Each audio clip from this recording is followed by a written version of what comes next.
Sintonía, gracias por estar allí como cada martes. Hoy vamos a estar hablando de un tema que es clave, sobre todo si queremos entender qué futuro tiene la economía. La protagonista, ni siquiera, yo entiendo, diría en un 50%, más del 50%, porque la mayoría de los hogares en Paraguay tiene como jefa de hogar a una mujer.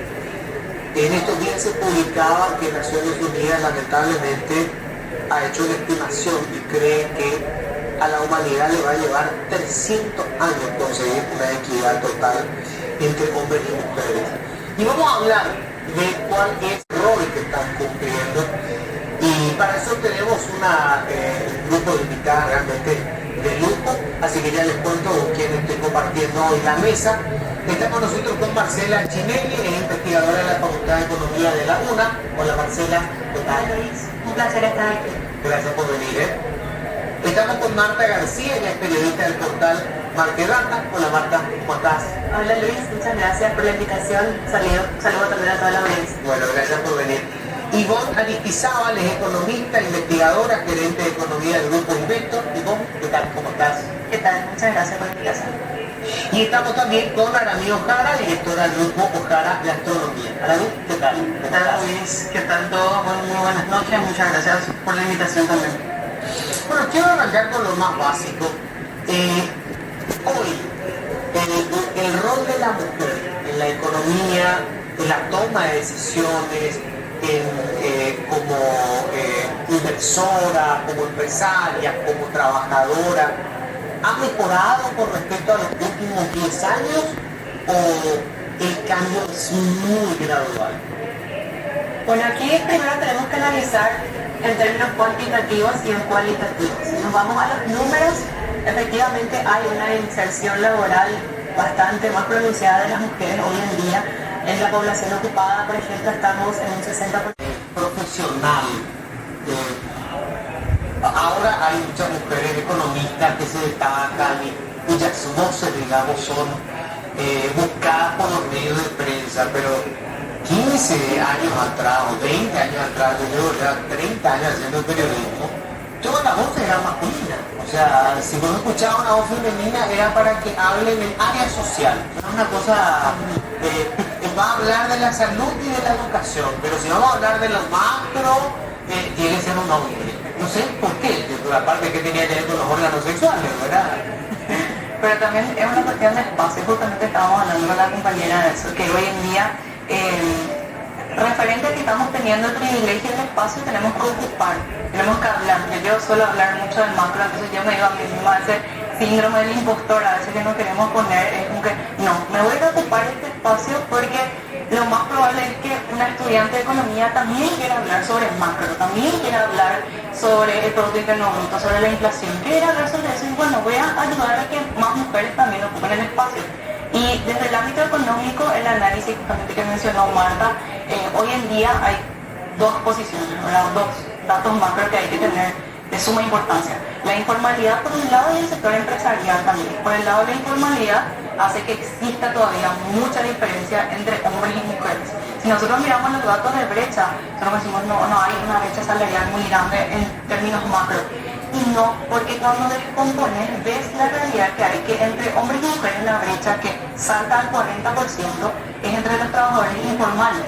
En el trabajo formal la brecha es mucho más pequeña, ¿verdad? Y eso también se transmite en salarios. Si vos mirás los datos de la distribución de salarios en torno a las mujeres informales, el mayor porcentaje gana por debajo del salario mínimo. Sin embargo, las mujeres que están en trabajos formales tienen una mayor distribución hasta los 10 millones de guaraníes, ¿verdad? Un dato macro que quiero, ¿verdad?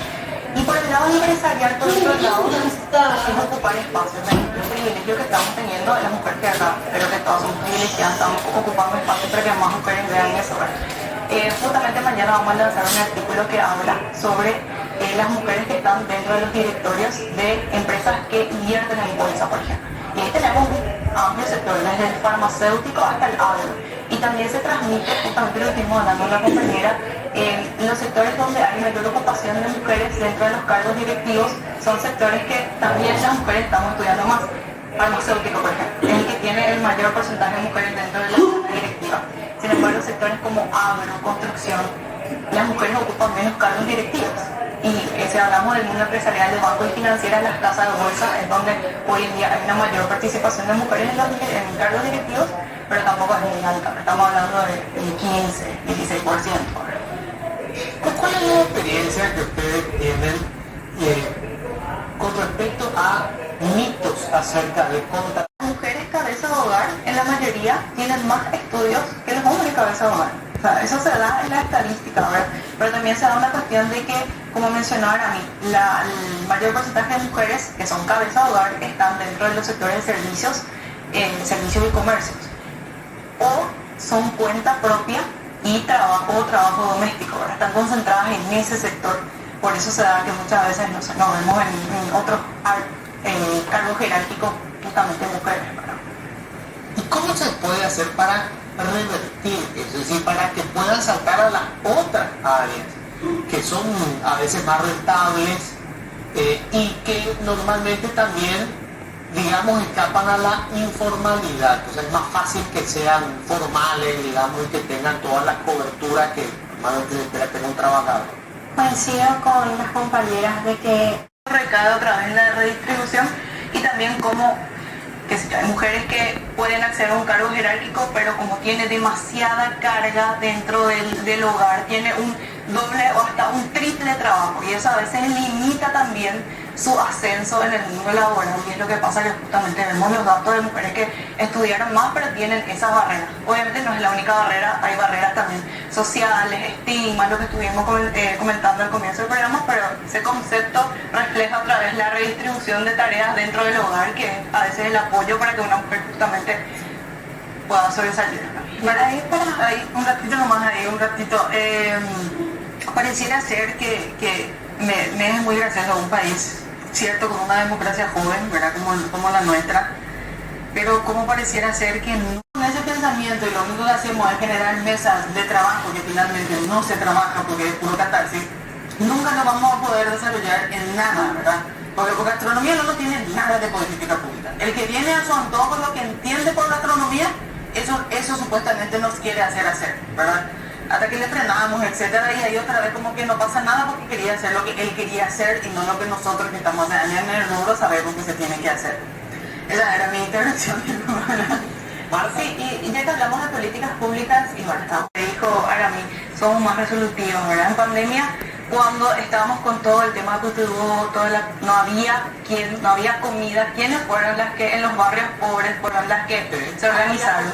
Las mujeres fueron las que se hicieron la política pública urgente, y en una se organizaron y en una dieron a comer a barrios enteros, ¿verdad? Eso es más quería acordarnos también de ese tema, que las mujeres así solucionaron y así estuvieron dando de comer a un montón de gente que estaba pidiendo ayuda en ese momento, y políticas públicas hicieron en un segundo, ¿verdad? Tardaron en el tema del financiamiento de las ollas populares, se tardó más de un año. Una vez que salió, se volvió a bloquear el tema tuvieron que volver a irse a... Es una cuestión de espacio, justamente estábamos hablando con la compañera de eso, que hoy en día referente a que estamos teniendo el privilegio del espacio, tenemos que ocupar, tenemos que hablar, porque yo suelo hablar mucho de macro, entonces yo me digo a mí misma, ese síndrome del impostor a veces que nos queremos poner, es como que no, me voy a ir a ocupar este espacio porque lo más probable es que una estudiante de economía también quiera hablar sobre macro, también quiera hablar sobre el Producto Interno Bruto, sobre la inflación, quiere ir a hablar sobre eso, y bueno, voy a ayudar a que más mujeres también ocupen el espacio.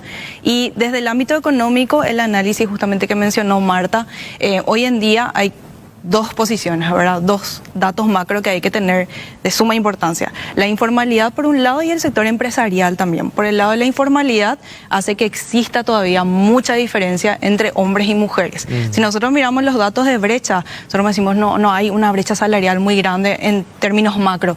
Y no, porque cuando descompones ves la realidad que hay, que entre hombres y mujeres la brecha que salta al 40% es entre los trabajadores informales. En el trabajo formal la brecha es mucho más pequeña, ¿verdad? Y eso también se transmite en salarios. Si vos mirás los datos, la distribución de salarios en torno a las mujeres informales, el mayor porcentaje gana por debajo del salario mínimo. Sin embargo, las mujeres que están en trabajos formales tienen una mayor distribución hasta los 10 millones de guaraníes, ¿verdad? Un dato macro que tiro, ¿verdad? Y por el lado empresarial, por otro lado, es ocupar espacios. Dentro de los privilegios que estamos teniendo, las mujeres que acá, creo que todas somos privilegiadas, estamos ocupando espacios para que más mujeres vean eso, ¿verdad? Justamente mañana vamos a lanzar un artículo que habla sobre las mujeres que están dentro de los directorios de empresas que invierten en bolsa, por ejemplo. Y ahí tenemos un amplio sector, desde el farmacéutico hasta el agro. Y también se transmite, justamente lo que estuvimos hablando con la compañera, los sectores donde hay mayor ocupación de mujeres dentro de los cargos directivos son sectores que también las mujeres estamos estudiando más. Farmacéutico, por ejemplo, es el que tiene el mayor porcentaje de mujeres dentro de la plana directiva. Sin embargo, sectores como agro, construcción, las mujeres ocupan menos cargos directivos. Y si hablamos del mundo empresarial de bancos y financieras, las casas de bolsa es donde hoy en día hay una mayor participación de mujeres en cargos directivos, pero tampoco es muy alta. Ahora estamos hablando de un 15, 16%. ¿Verdad? ¿Cuál es la experiencia que